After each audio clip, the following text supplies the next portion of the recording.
Okay, WWE fans, this one's for you. You know what? It's been a while since I talked about this, but hashtag Raw Protest is back, folks.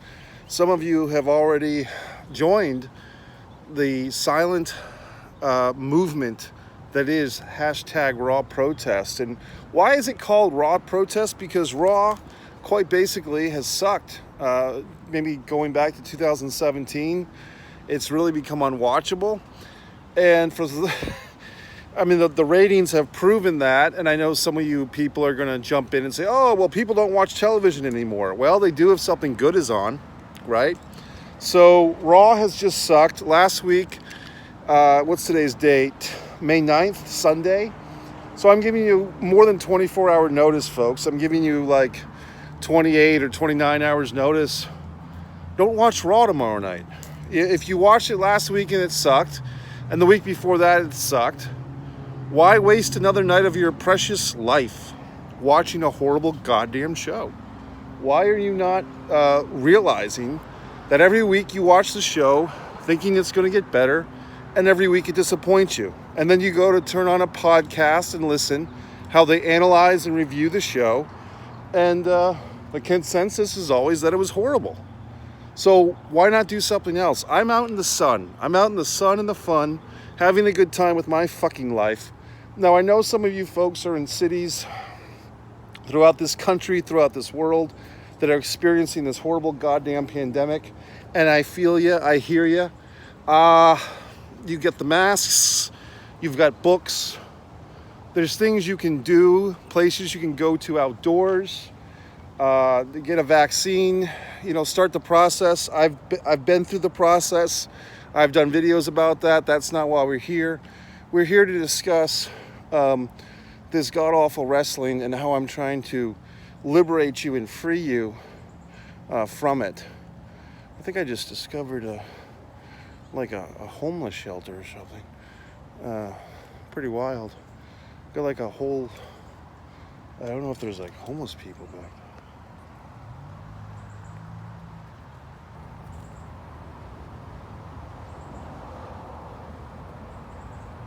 Have you ever read like The Rock's book where he's talking, I don't know if The Rock actually wrote it, but he's talking about when he played football in Canada and they went looking for mattresses outside of seedy hotels. Well, it's too bad we don't have The Rock here, because we could,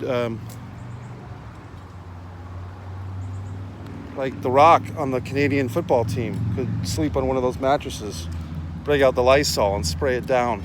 See, I have an incredible memory, folks. I just remember things. I read that book once, and I remember the whole story. I guess I'll segue into another topic.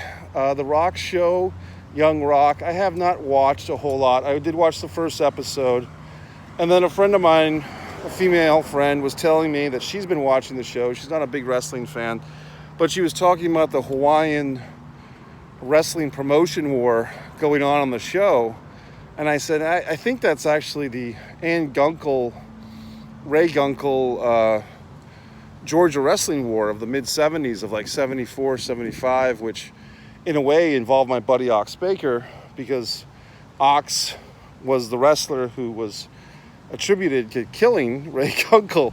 I just laughed because Ox told me he didn't kill Ray Gunkel. It was just something that Ray happened to die after the match, but they just put that in the storyline to build up Ox. So Ox was never even comfortable with that. He explores that topic on the Ox Baker, One of the Boys documentary on Mike Messier YouTube channel.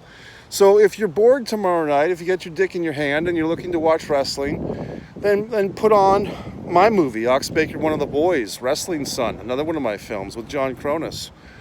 As far as other wrestling topics, the whole big dick in the ass is, will Daniel Bryan, is he leaving WWE? I could see them kind of coming through and deciding to pay him off as a counterattack. They simply don't want to, they basically meaning that WWE, McMahon, Hunter, whoever who's deciding these things, they just don't want him to go to AEW, because they know, yes, they've gotten Jericho and Christian and Big Show, and none of these guys have put the ratings through the roof, but to be honest, none of those guys were expected to put the ratings through the roof. Jericho was there to give them credibility.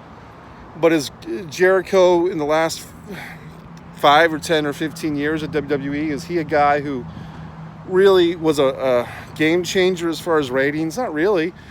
Jericho I'm talking about. He's a welcome contributor. He's a big name. He can work with anybody. Great promo skills. But was he of the stratosphere of Steve Austin or The Rock or whoever the fuck? Not really. And even Jericho, when he tries to be humble, like he says things like, I always felt like the fifth Beatle of the Attitude Era. There was Rock, Stone Cold, Mick Foley, and The Undertaker, and then there was me.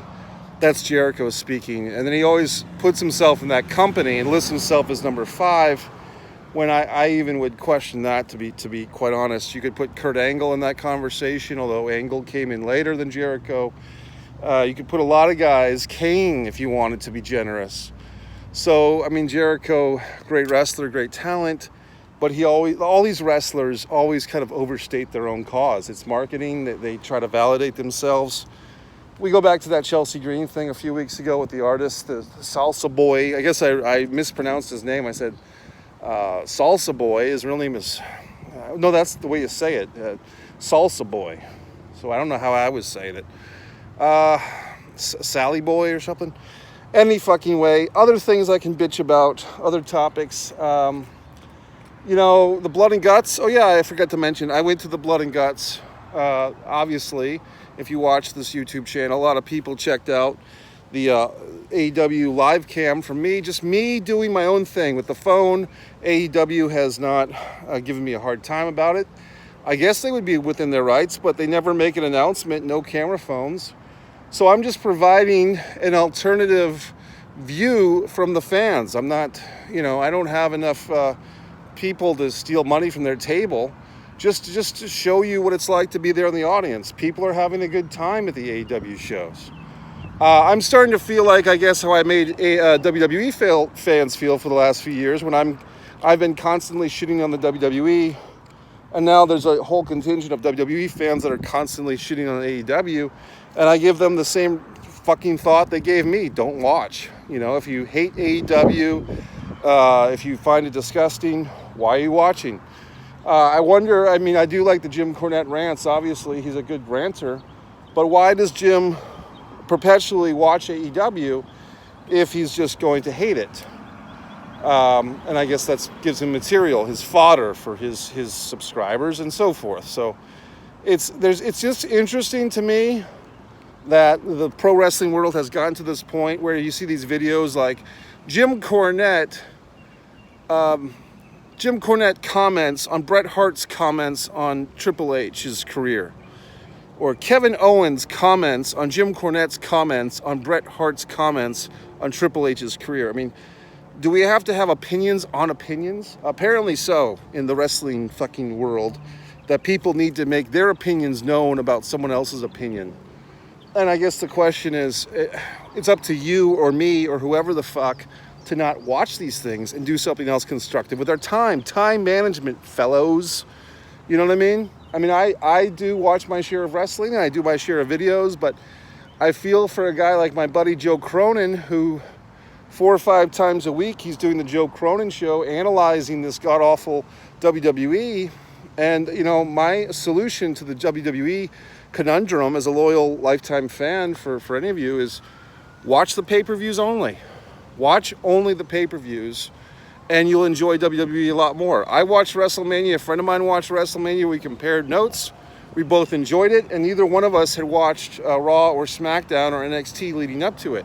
You give them one night of your month, and it's a fair exchange, If you're going to sit there and watch a Monday Night Raw and trudge through it for 3 hours, you have no one but yourself to blame. So tomorrow night, hashtag Raw Protest is back. If you feel complicit and you're going to watch WWE and give them 3 hours of your precious life, that's your move. But I would just question you, if you watched the last 2 weeks, like these people have been commenting and saying it's been god-awful dog shit, why are you trusting them with your time tomorrow night?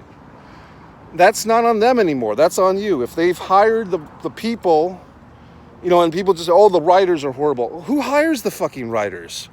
Who hires the writers at WWE? The McMahons. So if you think the writers are dog shit, it's because the McMahons are hiring the writers, right? So, I mean, if you're a fucking idiot and you're going to sit there and watch god-awful shit dog Raw, then you have no one but yourself to blame because you feel obligated to do your podcast about it. Well, unless you're someone like my buddy Joe Cronin, who has thousands of people who are watching his podcast, is your wrestling podcast generating you money? Are you getting fucked, having sex with women because of your WWE Raw protest analysis podcast? Probably not. It's all dog shit. It's all a dick in the ass. Don't watch Raw, or watch it if you want.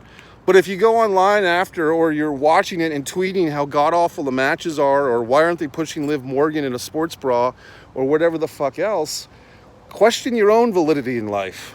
Question your own competence as a human being to entertain yourself. Just a fucking thought. I know you fucks are going to do whatever you want, and that's fine. I'm just trying to educate. I'm just trying to empower. I'm just trying to help. And these WWE McMarks, as I like to say, will watch WWE until the day they fucking die, hoping it'll be 1998 again. Well, it won't. The good days are gone, boys.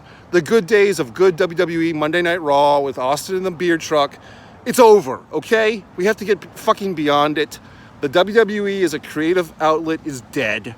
We have to move on with our fucking lives.